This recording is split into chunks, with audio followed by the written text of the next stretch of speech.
जलवायु परिवर्तन, गर्म होती धरती और पिघलते टूटते ग्लेशियर किस तरह का खतरा पैदा कर रहे हैं, इसका एक और उदाहरण बुधवार को देखने को मिला, जब स्विट्जरलैंड का एक बेहद खूबसूरत गांव ब्लेटन बगल के पहाड़ से टूटे बिर्श ग्लेशियर और उसके साथ नीचे आए मलबे में समा गया।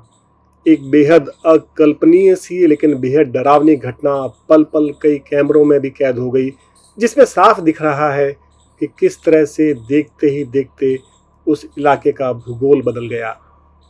वहां रहने वाले लोगों ने कभी सोचा भी न था कि ऐसा भी हो सकता है, और ब्लेटन कस्बा अब मलबे में दबकर ऐसा हो गया है कि देखकर आप कह नहीं सकते कि यहाँ कभी कोई आबादी रही होगी। ये तो शुक्र था कि एक तो कस्बे की आबादी कम होने से और लोगों को समय पर खबर मिल जाने से ग्लेशियर के टूटने के बाद मलबा नीचे तक पहुंचने से पहले ही वहां से लोगों को हटा लिया गया और कोई जनहानि नहीं हुई। लेकिन क्या और कैसे हुआ, यह हम इन तस्वीरों में देख सकते हैं।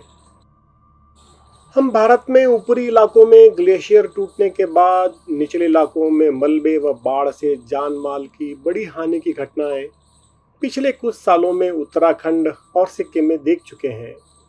वैज्ञानिकों का कहना है कि स्विट्जरलैंड की घटना आल्प्स के पहाड़ों पर जलवायु परिवर्तन के असर का सबसे जीता जागता नमूना है।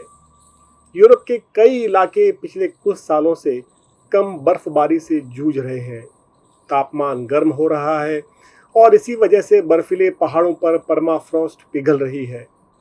परमाफ्रॉस्ट दरअसल ठंडे व बर्फीले इलाकों में जमीन की उस निचली परत को कहते हैं जो स्थायी रूप से जमी रहती है।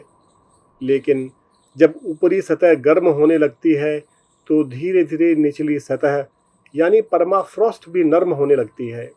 इसलिए उनमें जमी चट्टानें व पत्थर ढीले पड़कर खिसकने लगते हैं। स्विट्जरलैंड में कुछ दिनों पहले भी इस ग्लेशियर के पीछे पहाड़ी से कुछ मलबा नीचे आया था, तो लोगों को वहां से हटा दिया गया था। लेकिन विश्लेषकों के अनुसार ब्लेटन कस्बे में जो नुकसान हुआ है, वैसा आल्प्स पर्वतों में इस सदी में या इससे पिछली सदी में भी कभी कोई इस तरह का वाकया नहीं हुआ। जाहिर है यह घटना एक बहुत बड़ी चिंता का मसला है।